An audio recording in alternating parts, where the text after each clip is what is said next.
সাজ বেলাতে তোমার সুরে সুরে সুর মেলাতে আমার বেলা যে যায় সাজ বেলাতে তোমার সুরে সুরে সুর মেলাতে আমার বেলা যে যায়।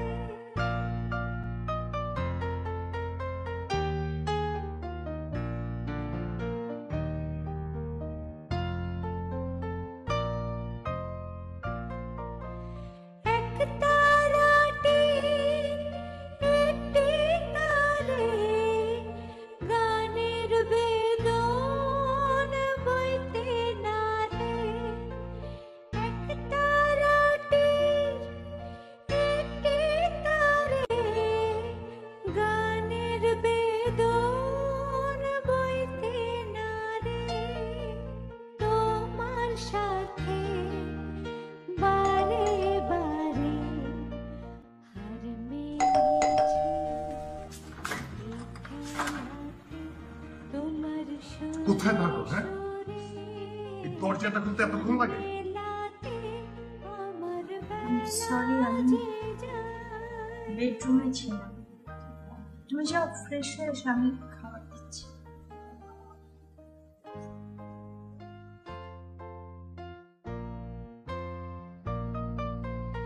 এই তার বাধা কাছে সুরে ওই বাঁশি যে বাজে দূরে।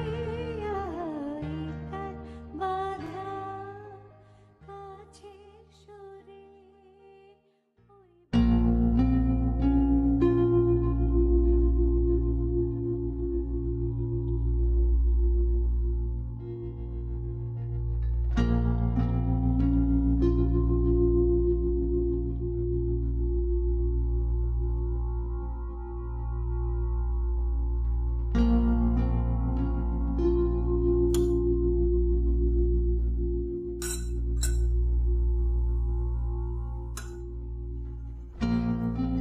মাংসটা নাও, অনেক যত্ন করে রান্না করেছি। অনেক যত্ন করে এই সমস্ত ছাই পাশ না রাঁধলে হয় না? মাংস খাবো না।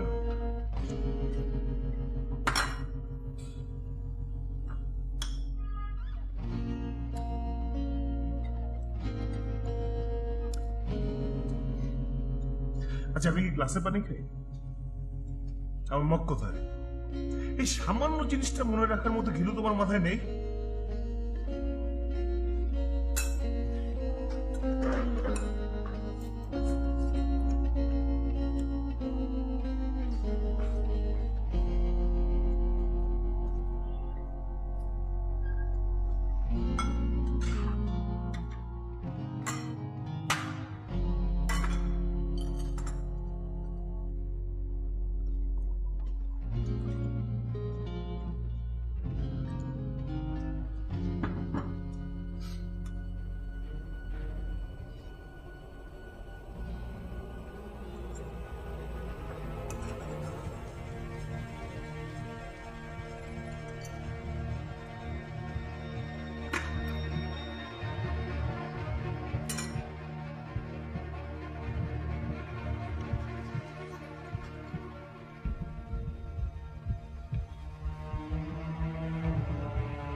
চোখ খোলো আসি,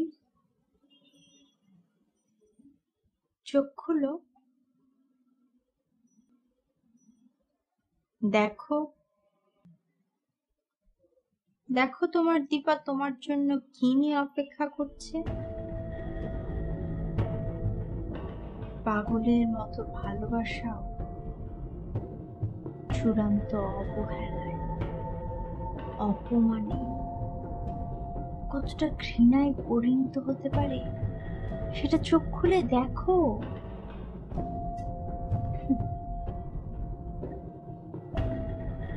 আমি প্রতিবাদ করতে চাই না।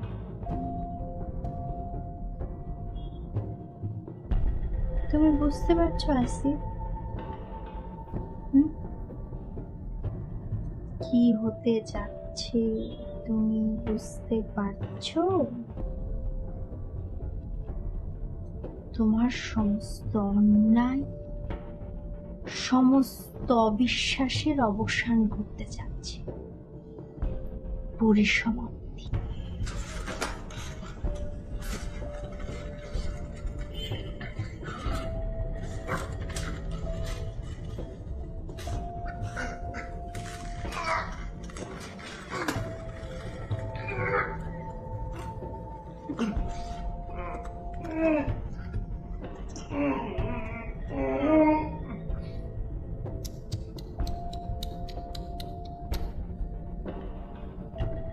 কষ্ট হচ্ছে আসিফ,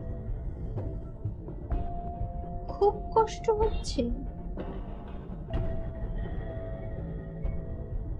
এটা তো তোমার দেহের সামান্য কষ্ট,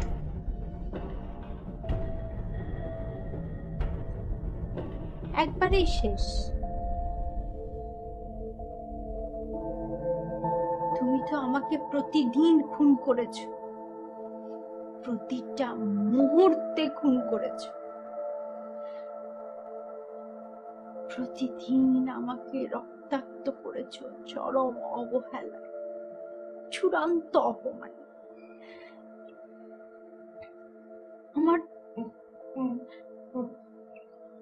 আমার ভিতরে প্রতিটা দিন রক্তক্ষরণ ঘটেছে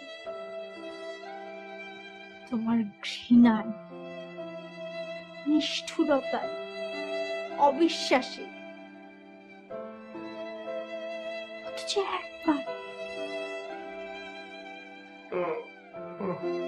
একবার তুমি তোমার ভালোবাসা দেখিয়েছো আমাকে, তার প্রতিদানে আমি আজীবন তোমাকে ভালোবেসে গেছি, আজীবন সমস্ত কিছু সহ্য করে তোমার সাথে পা হেঁটে গেছি।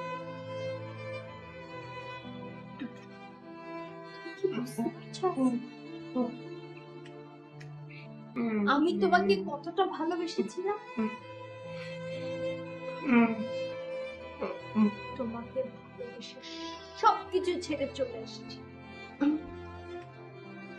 নিঃস্ব হয়ে গিয়েছি।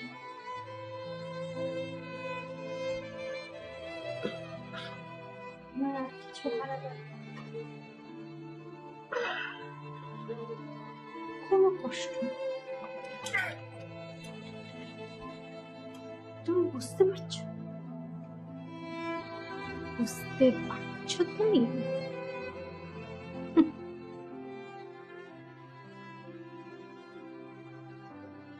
তোমার অবিরাম বিশ্বাসঘাতকতা আমাকে কতটা নিষ্ঠুর বানিয়ে দিয়েছে চিন্তা করতে পারছো তুমি? যেই মেয়ে রক্ত দেখলে অজ্ঞান হয়ে যেত, সে আজ অবহেলায় তোমার রক্ত ছড়াচ্ছে। তুমি বুঝতে পারছো? বুঝতে পারছো আসিফ?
ইয়োর অনার, আমি আমার এই খুনের দায় সজ্ঞানে সুস্থ মস্তিষ্কে স্বীকার করে নিচ্ছি। আমি আমার স্বামী আসিফকে নিজ হাতে খুন করেছি। দেশের প্রচলিত আইন অনুযায়ী যে শাস্তি আমাকে দেওয়া হবে আমি মাথা পেতে নিতে তৈরি আছি। আমার কোনো আর্জি নেই, কোনো আইনজীবী নেই, কোনো আক্ষেপ নেই। আমি জানি না আদালত আমার কাছ থেকে জানতে চাইবে কিনা যে আমি কেন খুন করেছি, কিন্তু সমাজের প্রতি আমার দায়বদ্ধতার কারণে আমি বলছি। এই কারণে আমি কোনো করুণা ভিক্ষা চাইছি না, কোনো অনুকল্প চাইছি না। ইয়োর অনার, আমি খুব সাধারণ একটা মেয়ে ছিলাম, খুব সাধারণ একটা জীবন যাপন, ছোট ছোট স্বপ্ন নিয়ে আমার বেড়ে ওঠা।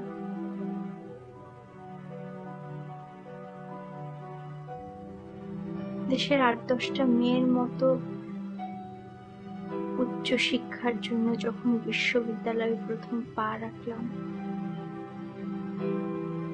তখন জানতে পারলাম যে জীবনের সুখ আনন্দের প্রতি আমারও অধিকার আছে। এই সব কিছুর মধ্যে আনন্দটা আরো বেড়ে যেতে থাকলো যখন জানতে পারলাম কেউ আমাকে তার নিজের জীবনের চাইতেও বেশি মূল্যবান মনে করে। আমার স্বপ্নগুলো নিজের বুকে ধারণ করে। তখন হঠাৎ পাল্টে যেতে থাকলো সবকিছু, হাওয়ায় ভাসতে থাকে সবকিছু। হঠাৎ আক্রান্ত হয়ে অন্য এক অনুভবে।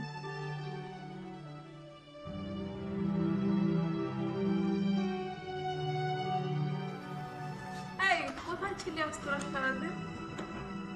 কলেজেও খুঁজে পাওয়া গেল না, আবার হলেও ফিরিসনি। একটা সার্ভে কন্ট্যাক্ট করছিলাম, এই জন্য ফিরতে পারিনি। কিসের উপর? ডিভোর্স। ডিভোর্স? ডিভোর্স। তা কি পাগল ছাড়বে? মজার মজার কিছু তথ্য পাওয়া গেছে, শোন। এখন বিয়ে মানেই সোনালী কাবিন নয়, বিয়ে মানে হচ্ছে আফসোস। কেন করলাম, কি কারণে করলাম, এই নিয়ে আফসোস করা, আহাজারি করা। কি বলছিস এসব? হ্যাঁ, এখন ডিভোর্স হওয়ার হামেশাই হচ্ছে। বিয়েটা কেমন জানি ছেলে খেলা হয়ে যাচ্ছে জানিস। ভালোবাসা, সম্পর্কের গভীরতা, বোঝাপড়া, প্রিয়জনের জন্য আত্মত্যাগ এইসব আর পাওয়াই যায় না। মিথ্যা স্বাধীনতার নামেও ডিভোর্স সস্তা হয়ে যাচ্ছে। তাহলে তোর দাম্পত্য জীবন বিষে গেল, তুই কখনো ডিভোর্সের কথা ভাববি না? তা বলতে পারছি না, তখন কি করব না করব I really don't know, but বিকল্প চিন্তা অবশ্যই করব। আর এটাও সত্য, আমি এমন কাউকে বিয়ে করব না যে আমাকে ভালোবাসবে না আর যাকে আমি পাগলের মতো ভালোবাসবো না। তো আপনার মতে কখন একটা মানুষকে বিয়ে করা যায় বলে আপনি সিদ্ধান্ত নিতে পারবেন?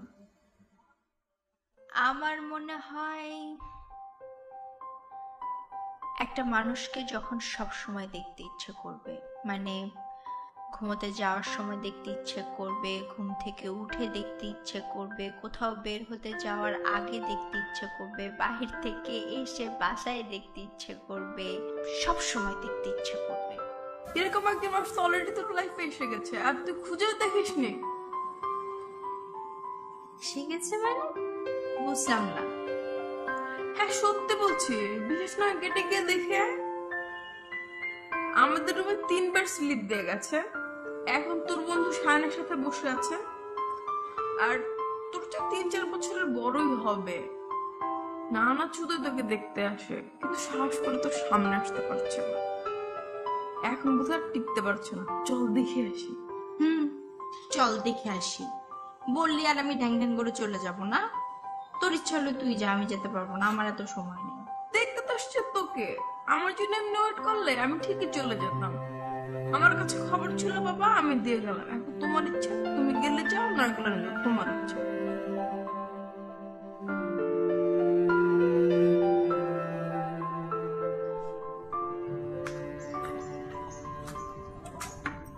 কিরে, কেমন আছিস? এই তো ভালো। কি হলো তো? আচ্ছা শোন, তোকে কালকে 3বার আমি স্লিপ পাঠিয়েছি, এলি না কেন? শরীর খারাপ ছিল? না না, শরীর খারাপ নাও, তুই স্লিপ পাঠিয়েছিলি। আমি তো ভেবেছি কে নাকি। শুধু আমি একাই আসিনি, সাথে আর একজনকে নিয়ে এসেছিলাম তোর শুধু পরিচয় করে দেওয়ার জন্য। আসিফ ভাই, ও হচ্ছে দীপা, আমার ব্যাচমেট। আমি আমি আসিফ। সায়ান যেহেতু আপনাকে আসিফ ভাই বলেছে, তার মানে আপনি আসিফই হবেন। জি। আর সায়ান আর আমি, আমরা একই গ্রুপ করি, আমরা একই থিয়েটার গ্রুপের মেম্বার। সায়ানের মুখে আপনার কথা অনেক শুনেছি। সায়ান জুনিয়র, সায়ানের চেয়ে আমি একটু সিনিয়র হলেও আসলে আমরা বন্ধুর মতোই। আপনিও আমাকে বন্ধুই ভাবতে পারেন। আচ্ছা ঠিক আছে, ভাববো। দীপা শোন, আমার না খুব জরুরি একটা কাজ আছে। আমি তাহলে উঠি। তোদের আসলে পরিচয় করে আর দরকার ছিল, পরিচয়টা করিয়ে দিলাম। আমি না বুঝলাম না, আমাদের পরিচয় করিয়ে দেওয়ার দরকার ছিল মানে কি? মানে কিছু না, বেশি বেশটা না হয় আসিফ ভাই বলুক। বললাম তো আমার একটু তাড়া আছে। আসিফ ভাই তাহলে আপনি, দীপা আমি গেলাম। হ্যাঁ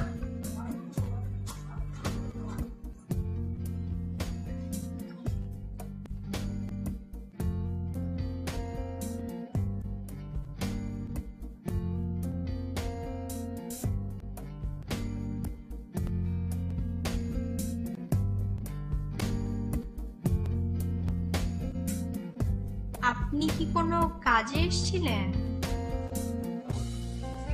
হ্যাঁ, অনেক জরুরি একটা কাজ। আমার কাছে? হ্যাঁ হ্যাঁ জি। সরি, আমার কাছে কি জরুরি কাজ? আরেকদিন বলবো, আজকে না। আপনি কেমন আছেন সেটা বলেন। ভালো আছি, আপনি? আমি ভালো নেই, আমি একদম ভালো নেই, আমি খুব খারাপ আছি। কেন, কোনো সমস্যা? মানে জীবন মরণ সমস্যা।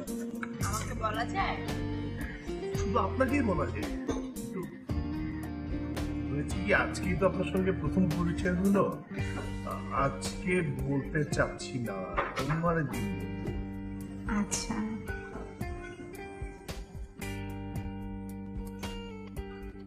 তো আমি আজকে যে আমার ক্লাস আছে। এই আপনার সঙ্গে আবার কবে দেখা হবে? দেখা হওয়াটা কি খুব জরুরি? জরুরি মানে খুবই, আমি বললাম না আমার জীবন মরণ সমস্যা। আপনি কি বলছেন, কেন বলছেন, আমি না কিছুই বুঝতে পারছি না।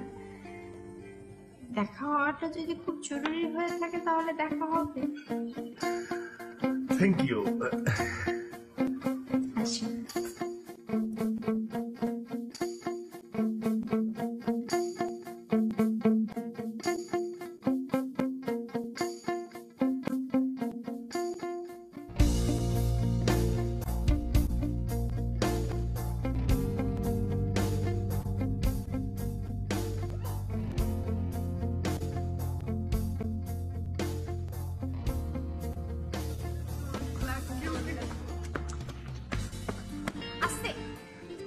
আশ্চর্য, আপনি এতক্ষণ এলেন? আমি কতক্ষণ ধরে আপনার জন্য অপেক্ষা করছি। কেন বলুন তো? আরে আপনার সঙ্গে আমার জরুরি কথা আছে না, ওই যে জীবন মরণ সমস্যা আছে। তোরা কথা বল না আমাদের।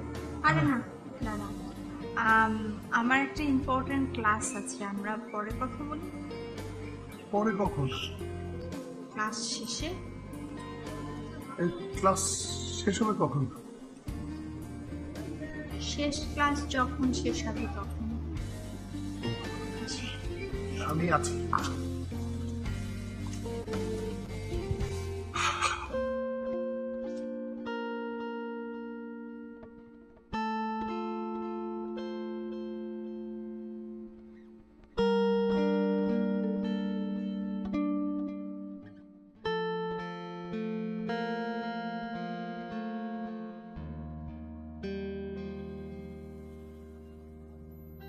বাবা, কি ব্যাপার? এত রাতে এত সাজগোজ করছিস, বের হবে নাকি কোথাও? আরে না, কোথাও যাচ্ছি না। মাঝে মাঝে আমার সাজার খুব ভাব ওঠে, তখন আর না সেজে থাকতে পারি না। এক কাজ কর না, তুই সেজে নে, তারপর চল একবার বের হই। বললি আর হয়ে গেল। বাড়িওয়ালা অলরেডি মেন গেটে তালা দিয়ে দিয়েছে। তাহলে চল, রবির বাক করলো, সবাইকে দেখে আসি। সবাই তো দেখুক সাজগুজি করলে আমাদের কতটা ভালো লাগে। পাগল নাকি তুই? একটা মেয়ে হয়ে মেয়েদেরকে সাজগোজ দেখাবি? মেয়ে হয়ে একটা ছেলেকে সাজগোজ দেখাতে পারিস। একটা কাজ কর, কালকে সুন্দর করে সেজে বের হোস, ঠিক আছে? জানিস, আমার তো মাঝে মাঝে মন চায় সিনেমার নায়িকাদের মতো পাতলা ফিনফিনে শাড়ি পরে বৃষ্টিতে ভিজতে, আর ঝোড়ো হাওয়ায় শাড়ি উড়বে, আর সবুজ মাঠের উপরে ধুপধাপ করে নেচে বেড়াবো।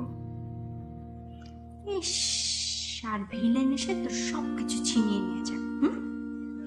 না, নায়ক এসে তুলে নেই, কোলে তুলে পুকুরে ফেলে দেখবি। তোমার নায়কের খবর কি?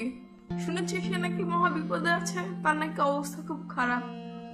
তোমাকে কিছু বলতেও পারছে না, আবার পথ থেকে টলতেও পারছে না। কার কথা বলছিস? আরে আসিফ ভাইয়ের কথা বলছি। তোদের ব্যাপারটা তো ডিপার্টমেন্টের সবার কাছে জানাজানি হয়ে গেছে। বেচারা আসিফ ভাই নাকি এখন পথে চলতে চলতে দ্বীপে দ্বীপে জব করে। সাজগোজ কর।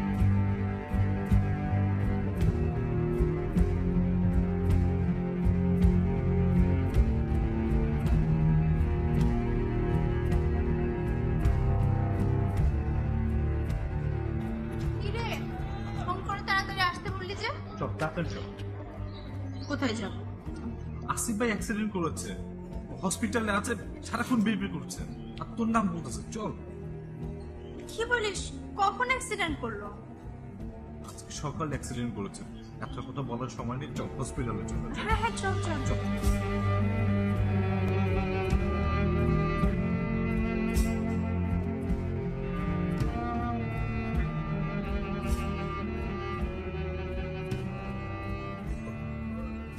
দীপা, তোর কথা বল, আমি একটু ডাক্তার সাথে কথা বলে আসি।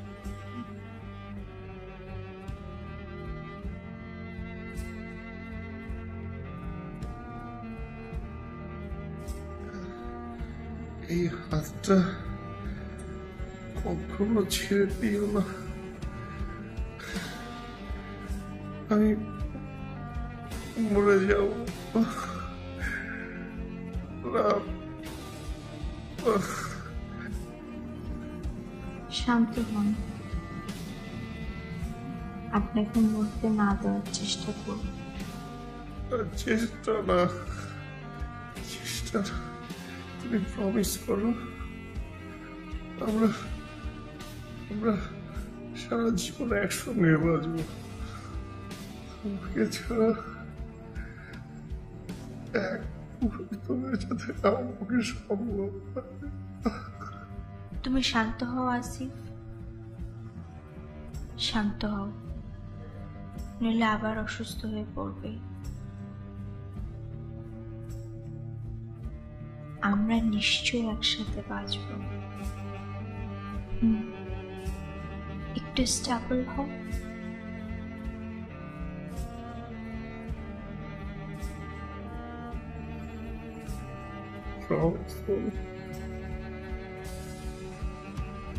প্রমিস। সবার মতো আমার জীবনেও সে দিনটি এসেছিল, যে দিনটির জন্য সবাই অধীর আগ্রহে অপেক্ষা করে থাকে। কল্পনার ফানুস উড়াই,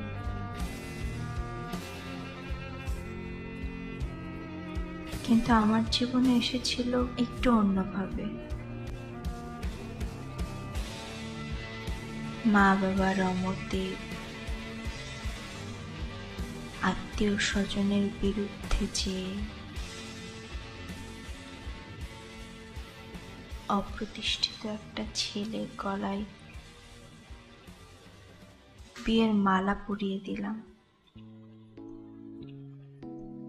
ভালোবাসার টানে, ভালোবাসার সম্মান রক্ষার্থে।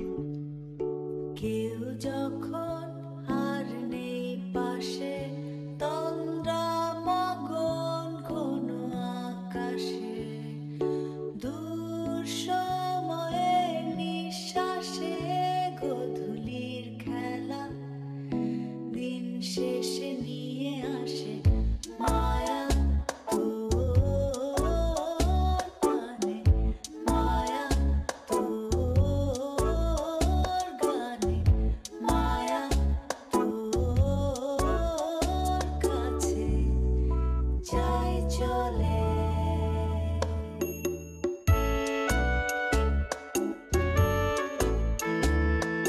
শান্ত নদী ঢেউ ডাকে কাছে, সন্ধ্যা নামে স্বপন ফিরে পাছে। শান্ত নদী ঢেউ ডাকে কাছে, সন্ধ্যা নামে স্বপন ফিরে পাছে। রূপ কথা জীবনে তবু রয়ে যায়, সাদা কালো যা ছিল সেখানে রং গুনে, মায়া তোর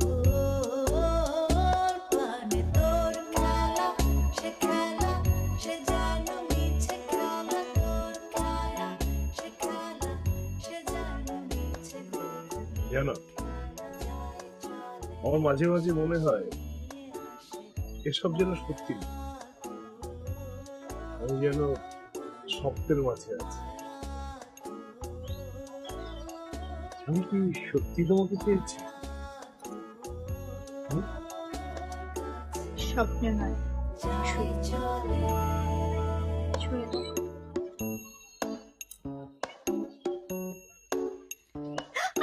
ভুলে লাগছে তো। আর কিছু নেই তাহলে সত্যি।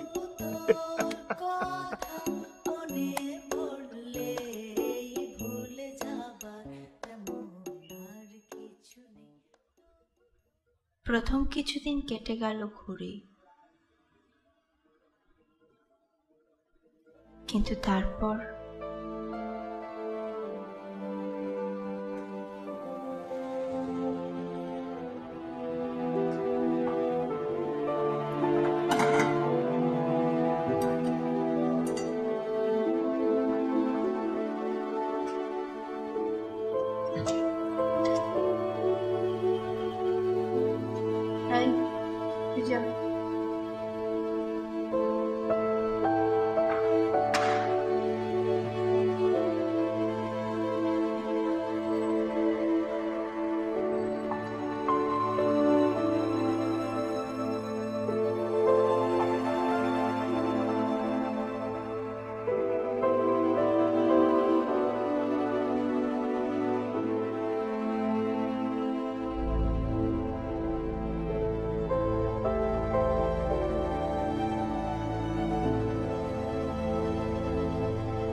টি শার্ট কিনলাম,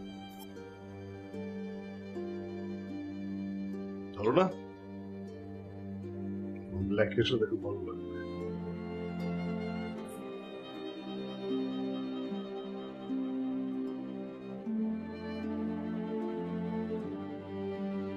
খেতে এসো। যা আসছি।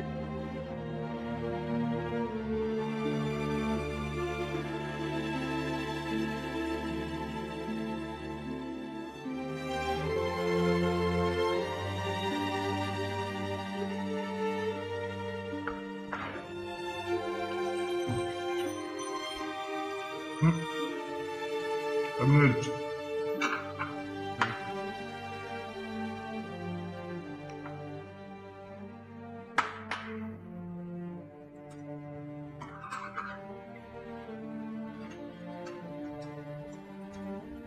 আচ্ছা কি হয়েছে তোমার বলো তো? আমি যে তোমার পাশে আছি, ইদানিং তুমি ভুলেই যাচ্ছ। একবারও জিজ্ঞেস করলেন আমি খেয়েছি কিনা। জিজ্ঞেস করার কি আছে? তোমার যখন ক্ষুধা লাগবে তখন তুমি খেয়ে নেবে, এটা স্বাভাবিক না?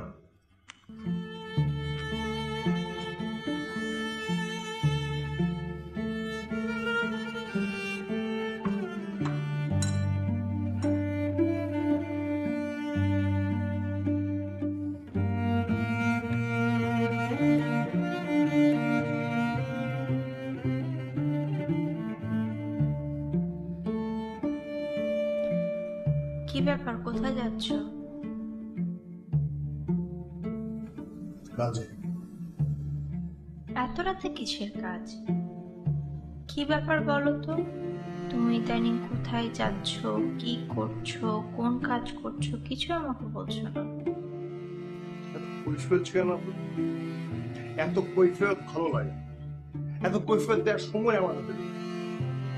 ফ্রিল্যান্স কাজ করি, ফ্রিডমে বিশ্বাস করি, ইন্ডিপেন্ডেন্ট থাকতে চাই। Is that clear?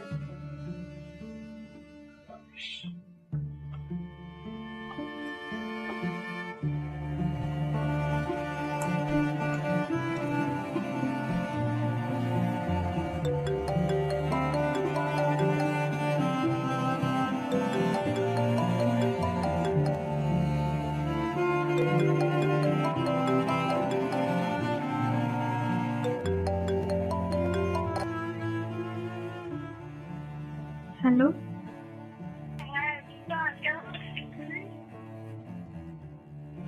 এই তো মা ভালো আছি। তুমি কেমন আছো?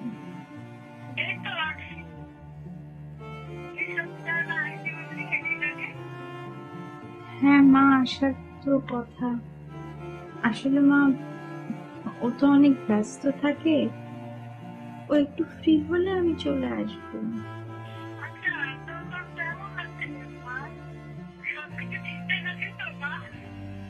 হ্যাঁ মা, সব ঠিক আছে, আমি ঠিক আছি, সব ঠিক আছে, তুমি চিন্তা করো না। আমি আমি শীঘ্রই চলে আসবো, ফ্রি হলেই চলে আসবো।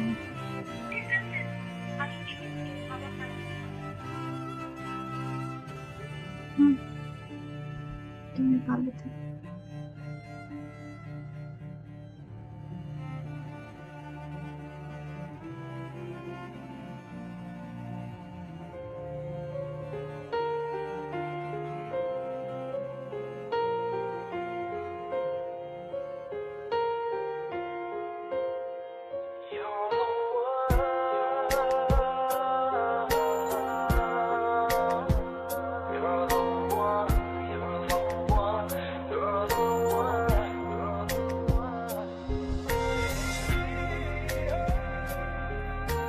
এই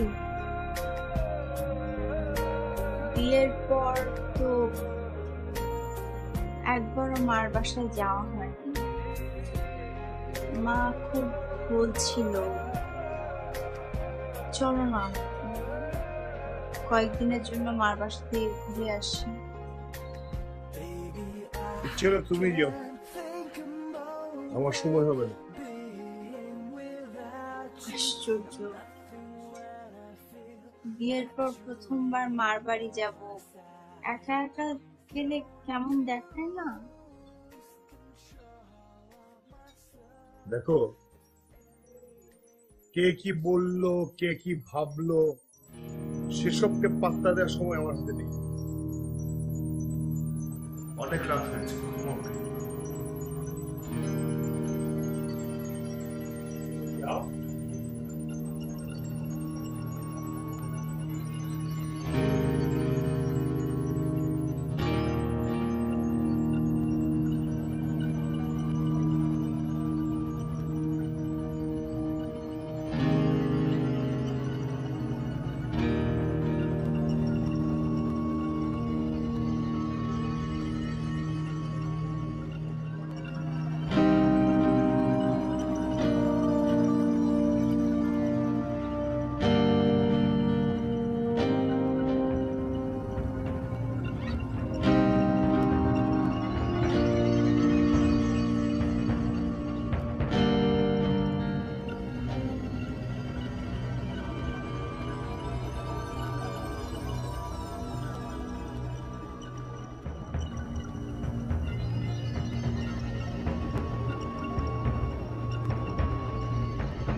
কি ব্যাপার, তুমি ওই রুমে কেন গিয়েছো? আমার বাড়ি, আমি যেখানে খুশি যেতে পারবো। তাই বলে ওই রুমে? ছি, ভাবতে ঘৃণা করছে। তোমার যা খুশি তুমি ভেবে নিতে পারো। এরপরে আসলে তোমার সাথে বাস করা যাবে। কে তোমার পায়ে ধরে পড়ে আছো, বলছে আমার সঙ্গে বাস করো? যাও না, তোমার যেখানে খুশি চলে যাও। কে মানা করেছে? হ্যাঁ, এখন তো তুমি এই কথা বলবা, কারণ তুমি আমার দুর্বলতাটা জানো।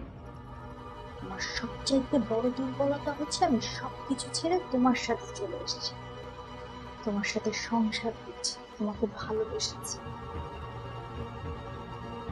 জেনে শুনেই বলছো যে তুমি জানো যে আমি আর কখনো ওখানে ব্যাক করতে পারবো না। তুমি হ্যাঁ, শোন।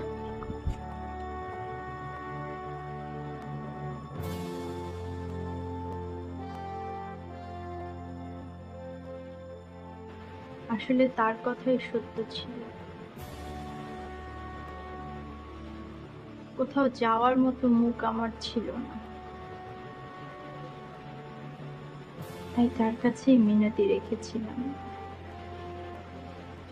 কথা গোপন রাখার জন্য। কারণ সে সমাজ সংস্কারকে তোয়াক্কা করতো না, আমি করতাম। পরিবারের সম্মানের কথা চিন্তা করতো না, কিন্তু আমি চিন্তা করতাম।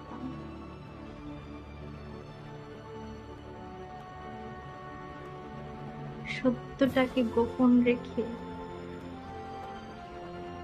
কতদিন পথ চলা যায়? সত্য একদিন আধারের আলো ফুটে বেরিয়ে আসবেই নির্লজ্জের মতো। Your Honor, ভালোবাসার জন্য আমি আমার পড়ালেখা ছেড়ে দিলাম, ক্যারিয়ারের কথা কখনো ভাবিনি। ভালোবাসার জন্য আমি আমার পরিবার, আত্মীয় স্বজন সব ছেড়ে দিলাম।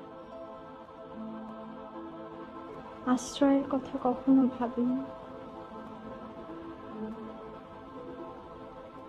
সবকিছুর বিনিময়ে যখন ভালোবাসাটুকু চাইলাম, বিশ্বাস চাইলাম, আশ্রয় চাইলাম, তখন দেখলাম কোনো কিছুই আমার জন্য অবশিষ্ট নেই। আমি এক নিঃস্ব অসহায় প্রাণী মাত্র। প্রতিটা দিন, প্রতিটা মুহূর্ত প্রতারিত হতে হতে নষ্টামি দেখতে দেখতে নিজের প্রতি, নিজের শরীরের প্রতি ঘৃণা জন্মাতে শুরু করলো। প্রতিটা আনন্দের মুহূর্তগুলো ম্লান হতে হতে বেঁচে থাকার আগ্রহই নষ্ট হয়ে গেল। রনা, সে শুধু আমার সাথে প্রতারণা করেনি, আরো অনেকের সাথে প্রতারণা করেছে। যে শরীর প্রতারকের প্রাণ ধারণ করে, সে শরীর যদি বিনষ্ট হয়ে যায়, তাহলে তো সমাজের মঙ্গল হবে বলে আমার ধারণা।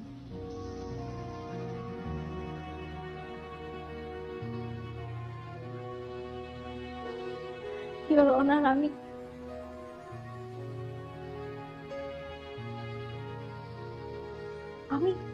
ক্ষমা চাইছি না। আমি ক্ষমা চাইছি না। আমি খুন করেছি। হতে পারে সে মানুষ, হতে পারে সে ইতর মানুষ, তারপরও আমি তাকে খুন করেছি। দেশের প্রচলিত আইন অনুযায়ী যে শাস্তি আমাকে দেওয়া হবে আমি মাথা পেতে নেব।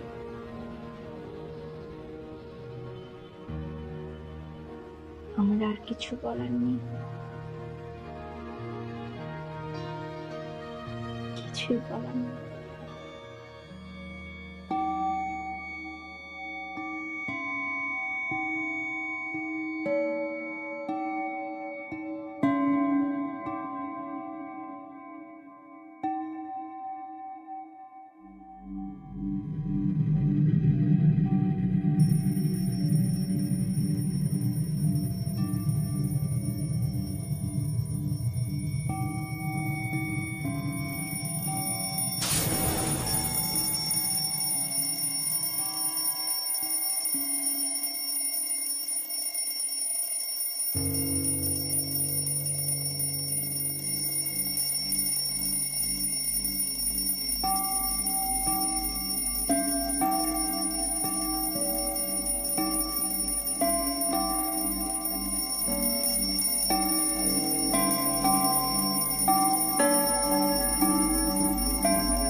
খাবার ছিল বাবা, আমি দিয়ে গেলাম। এখন তোমার ইচ্ছা, তুমি গেলে যাও, না গেলে না যাও, তোমার ইচ্ছা।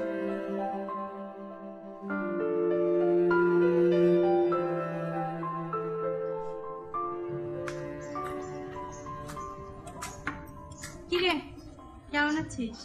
এই তো ভালো। কি হলো তো? আচ্ছা শোন, তোকে কালকে 3বার আমি স্লিপ পাঠিয়েছি, এলি না কেন? শরীর খারাপ ছিল?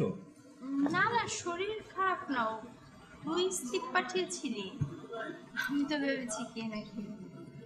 শুধু আমি একাই আসিনি, সাথে আর একজনকে নিয়ে এসেছিলাম তোর শুধু পরিচয় করে দেওয়ার জন্য। আসিফ ভাই, ও হচ্ছে দীপা, আমার ব্যাচমেট। আমি আমি আসিফ। সায়ান যেহেতু আপনাকে আসিফ ভাই বলেছে, তার মানে আপনি আসিফই হবেন। জি। আর সায়ান আর আমি, আমরা একই গ্রুপ করি, আমরা একই থিয়েটার গ্রুপের মেম্বার। সায়ানের মুখে আপনার কথা অনেক শুনেছি। সায়ান জুনিয়র, সায়ানের চেয়ে আমি একটু সিনিয়র হলেও আসলে আমরা বন্ধুর মতোই। আপনিও আমাকে বন্ধুই ভাবতে পারেন।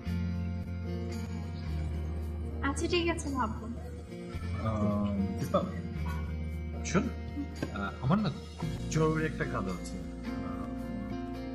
আমি তাহলে উঠি। তোদের আসলে পরিচয় করার দরকার ছিল, পরিচয়টা করিয়ে দিলাম। আমি না বুঝলাম না, আমাদের পরিচয় করিয়ে দেওয়ার দরকার ছিল মানে কি? মানে কিছু না, বেশি সেটা না হয় আসিফ ভাই বলুক। বললাম তো আমার একটু তাড়া আছে। আসিফ ভাই তাহলে আপনি, দীপা আমি গেলাম। হ্যাঁ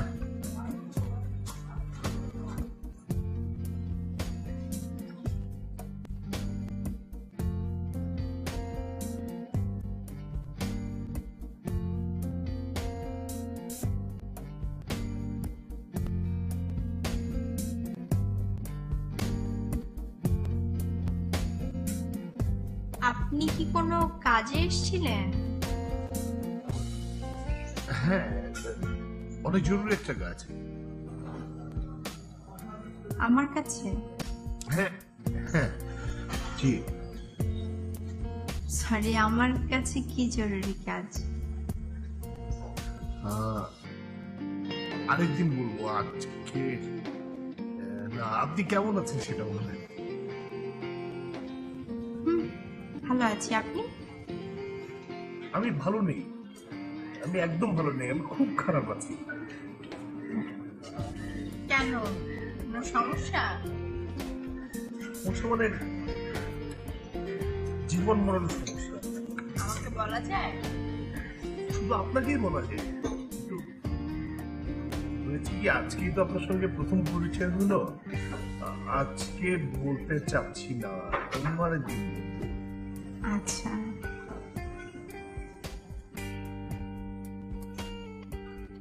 তো আমি আজকে যে আমার ক্লাস আছে। এই আপনার সঙ্গে আবার কবে দেখা হবে? দেখা হওয়াটা কি খুব জরুরি? জরুরি মানে খুবই, আমি বললাম না আমার জীবন মরণ সমস্যা। আপনি কি বলছেন, কেন বলছেন, আমি না কিছুই বুঝতে পারছি না। দেখা হওয়াটা যদি খুব জরুরি হয়ে থাকে তাহলে দেখা হবে। Thank you. আসি।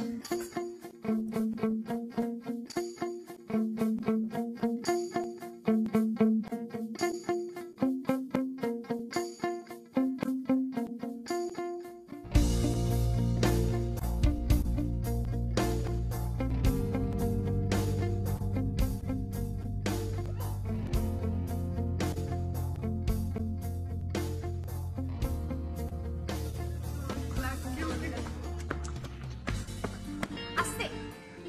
কি আশ্চর্য, আপনি এতক্ষণ এলেন? আমি কতক্ষণ ধরে আপনার জন্য অপেক্ষা করছি। কেন বলুন তো? আরে আপনার সঙ্গে আমার জরুরি কথা আছে না, ওই যে জীবন মরণ সমস্যা আছে। তোরা কখন বললি? আরে না, দাঁড়া। আমার একটা ইম্পর্টেন্ট ক্লাস আছে, আমরা পরে কথা বলি। পরে কখন? ক্লাস শেষে। ক্লাস শেষ হবে কখন? শেষ ক্লাস যখন শেষ হবে তখন। আমি আছি।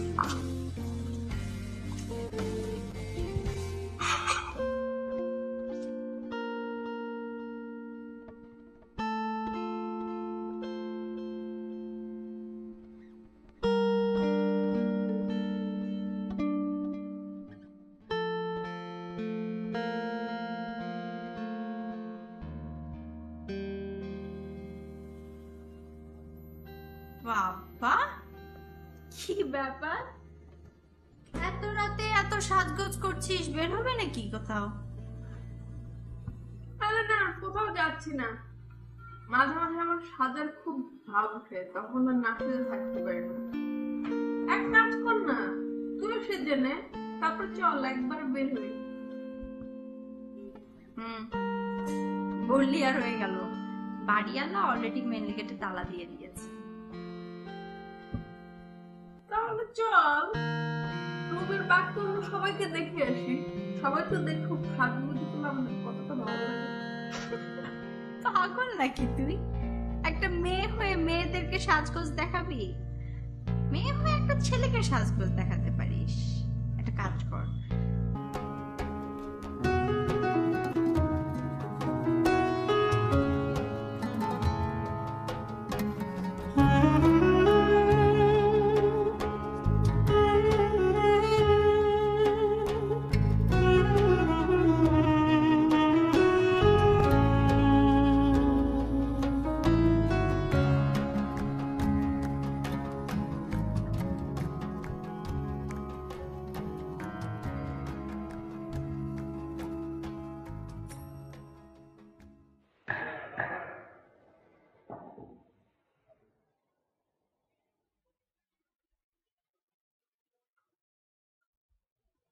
ইয়োর অনার, আমি আমার এই খুনের দায় সজ্ঞানে সুস্থ মস্তিষ্কে স্বীকার করে নিচ্ছি। আমি আমার স্বামী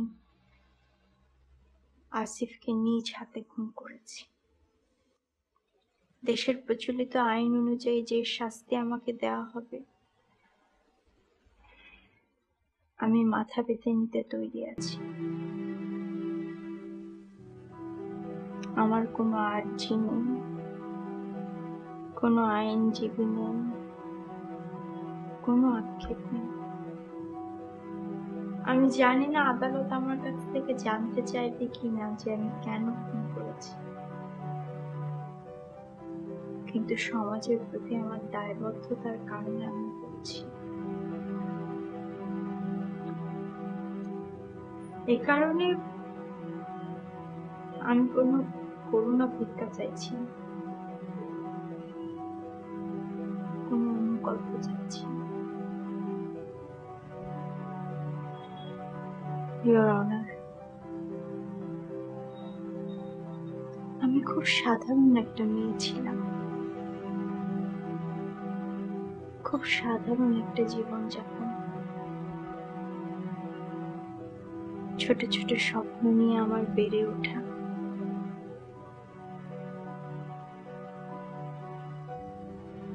দেশের ৮-১০টা মেয়ের মতো উচ্চ শিক্ষার জন্য যখন বিশ্ববিদ্যালয়ে প্রথম পা রাখলাম, তখন জানতে পারলাম যে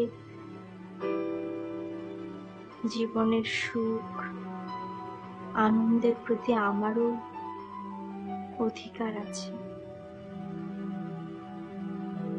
এই সব কিছুর মধ্যে আনন্দটা আরো বেড়ে যেতে থাকলো যখন জানতে পারলাম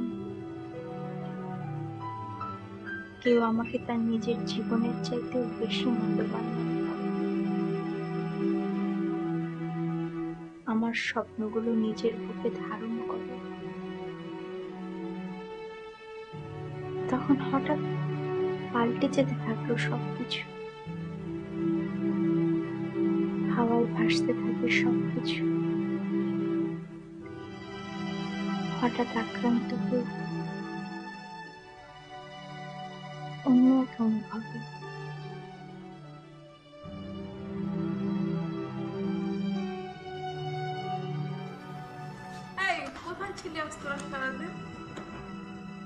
কলেজেও খুঁজে পাওয়া গেল না, আবার হলেও ফিরিসনি। একটা সার্ভে কন্ট্যাক্ট করছিলাম, এই জন্য ফিরতে পারিনি। কিসের উপর? ডিভোর্স। ডিভোর্স? ডিভোর্স। তা কি পাগল ছাড়বে? মজার মজার কিছু তথ্য পাওয়া গেছে, শোন।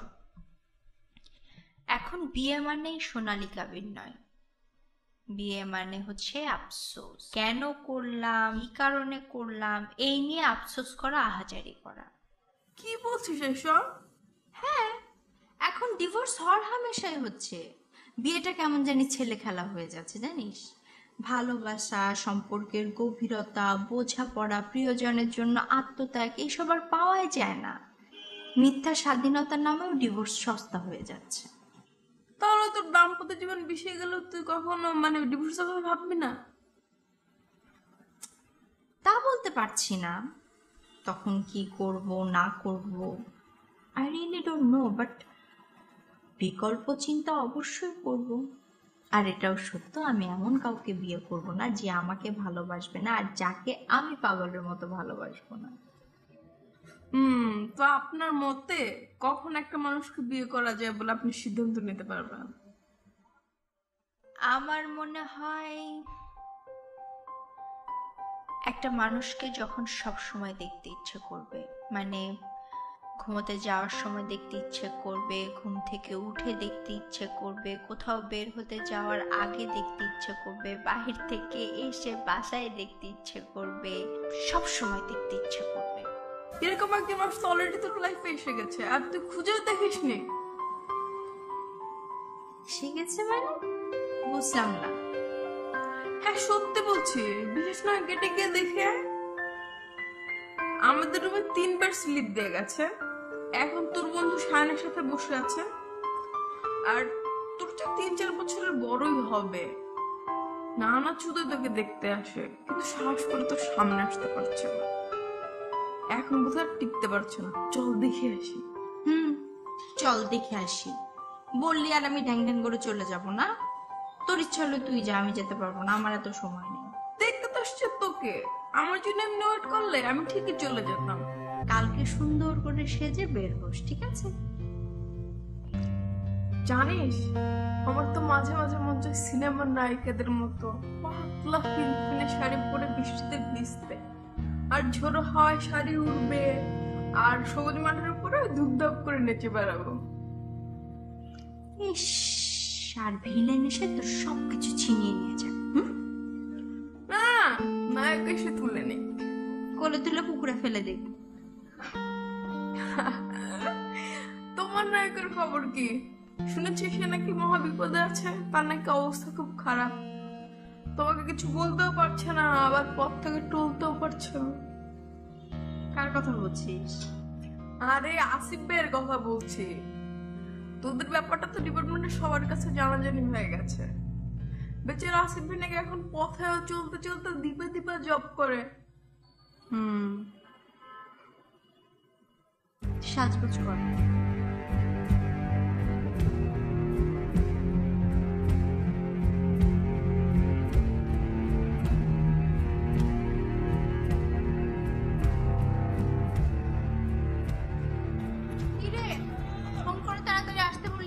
চল তাড়াতাড়ি চল।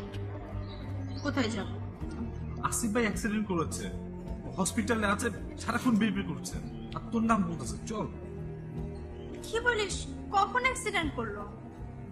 আজকে সকালে অ্যাক্সিডেন্ট করেছে, এত কথা বলার সময় নেই, চল হসপিটালে চলে। হ্যাঁ হ্যাঁ, চল চল চল।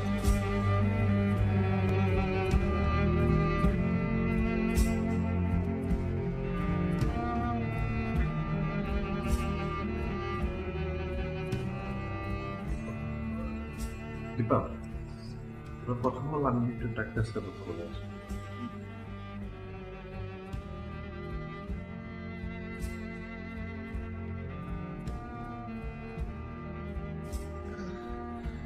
এই হাতটা কখনো ছেড়ে দিও না, আমি মরে যাব না।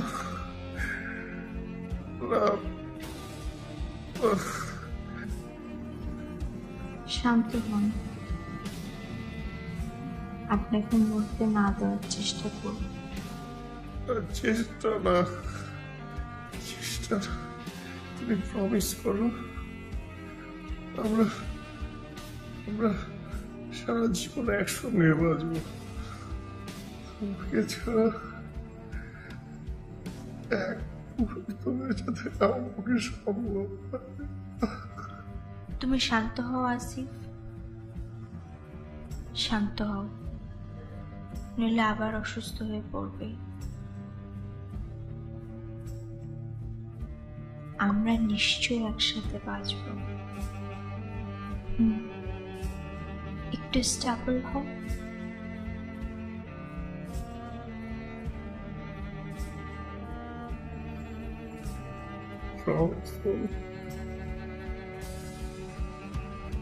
প্রমিস।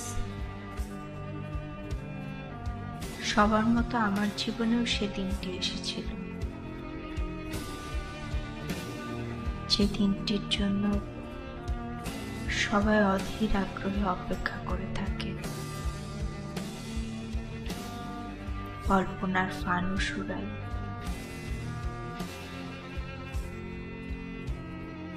কিন্তু আমার জীবনে এসেছিল একটু অন্যভাবে। মা বাবার অমতে,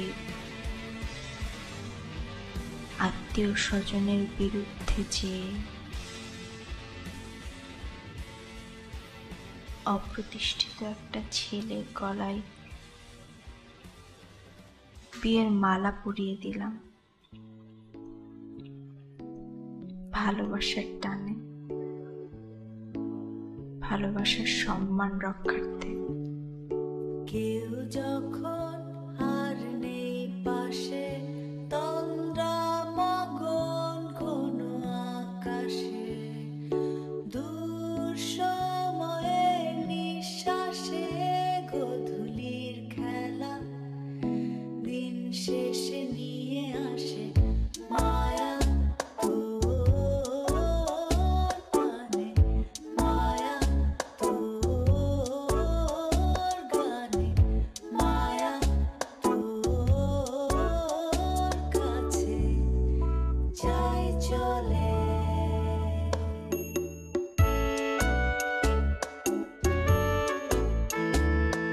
শান্ত নদী ঢেউ ডাকে কাছে, সন্ধ্যা নামে স্বপন ফিরে পাছে। শান্ত নদী ঢেউ ডাকে কাছে, সন্ধ্যা নামে স্বপন ফিরে পাছে। রূপ কথা জীবনে তবু রয়ে যায়, সাদা কালো যা ছিল সেখানে রং গুনে, মায়া তোর পানে। তোর খেলা সে খেলা, সে যেন মিছে খেলা। তোর খেলা সে খেলা, সে যেন মিছে খেলা। জানো, আমার মাঝে মাঝে মনে হয় এসব যেন সত্যি না। আমি যেন স্বপ্নের মাঝে আছি। আমি কি সত্যি তোমাকে পেয়েছি? স্বপ্নে নয়, যাই চলে।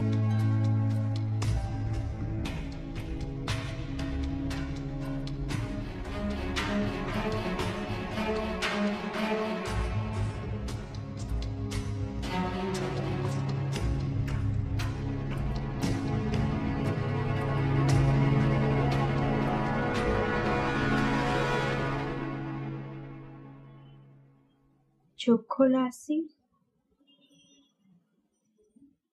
চোখ খুলো। দেখো, দেখো তোমার দীপা তোমার জন্য কি নিয়ে অপেক্ষা করছে। পাগলের মতো ভালোবাসাও চূড়ান্ত অবহেলায়, অপমানে কতটা ঘৃণায় পরিণত হতে পারে সেটা চোখ খুলে দেখো।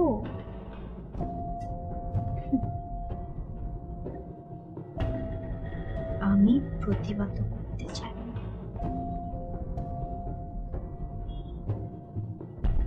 তুমি বুঝতে পারছো আসিফ? হুম?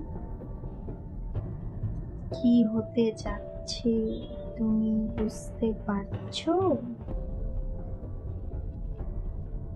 তোমার সমস্ত অন্যায়, সমস্ত অবিশ্বাসের অবসান ঘটতে যাচ্ছে, পরিসমাপ্তি।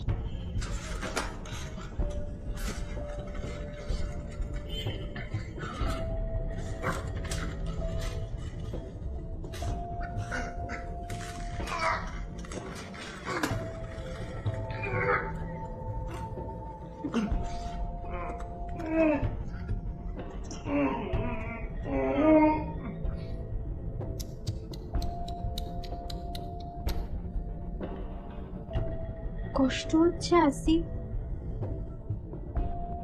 খুব কষ্ট হচ্ছে? এটা তো তোমার দেহের সামান্য কষ্ট।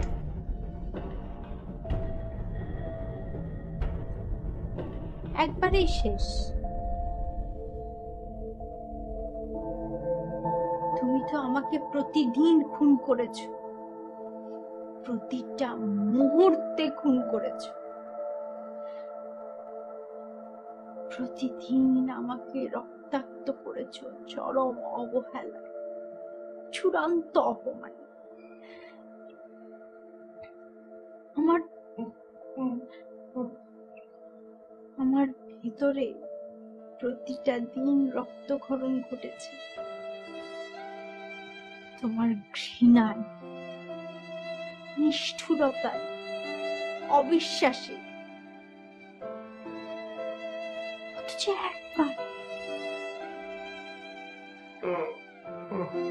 একবার তুমি তোমার ভালোবাসা দেখিয়েছো আমাকে, তার প্রতিদানে আমি আজীবন তোমাকে ভালোবেসে গেছি, আজীবন সমস্ত কিছু সহ্য করে তোমার সাথে পা হেঁটে গেছি। কি বুঝতে পারছো? আমি তোমাকে কতটা ভালোবেসেছিলাম? তোমাকে ভালোবেসে সবকিছু ছেড়ে চলে এসেছি, নিঃস্ব হয়ে গিয়েছি।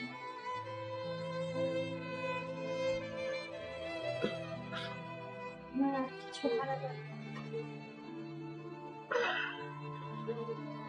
কোনো কষ্ট নেই। তুমি বুঝতে পারছো? বুঝতে পারছো তুমি?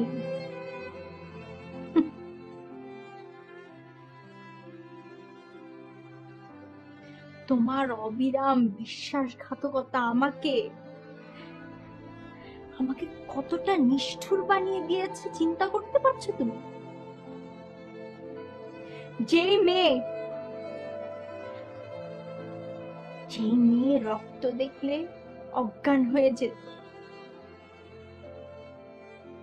সে আজ অবহেলায় তোমার রক্ত ছড়াচ্ছে। তুমি বুঝতে পারছো? বুঝতে পারছো আসিফ?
বেলাতে তোমার সুরে সুরে সুর মেলাতে আমার বেলা যে যায় সাজ বেলাতে তোমার সুরে সুরে সুর মেলাতে আমার বেলা যে যায়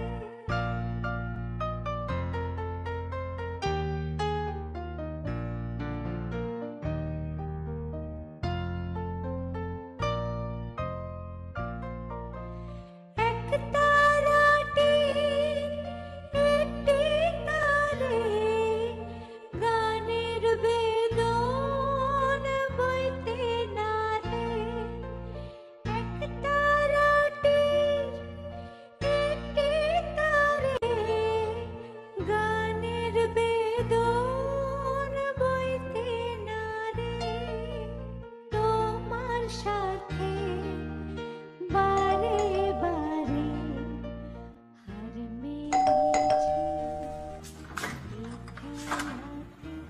তোমার কোথায় থাকো, হ্যাঁ? এই দরজাটা খুলতে এতক্ষণ লাগে? সরি, আমি বেডরুমে ছিলাম। তুমি যাও, ফ্রেশ হয়ে এসে আমি খাবার দিচ্ছি।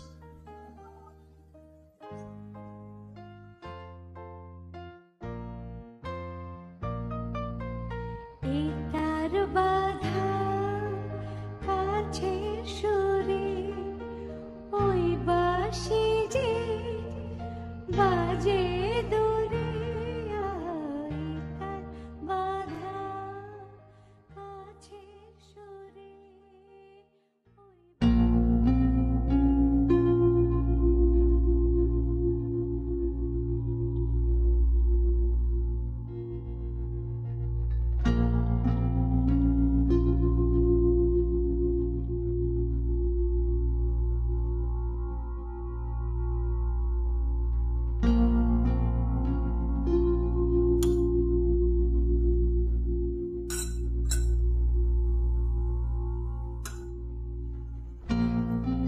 মাংসটা নাও, অনেক যত্ন করে রান্না করেছি। অনেক যত্ন করে এই সমস্ত ছাইপাশ না রাঁধলে হয় না?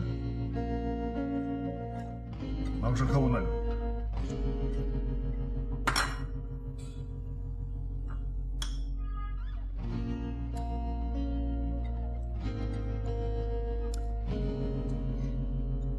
আচ্ছা, আমি কি গ্লাসে পানি খাই? আমার মগ কোথায়? এই সামান্য জিনিসটা মনে রাখার মতো ঘিলু তোমার মাথায় নেই?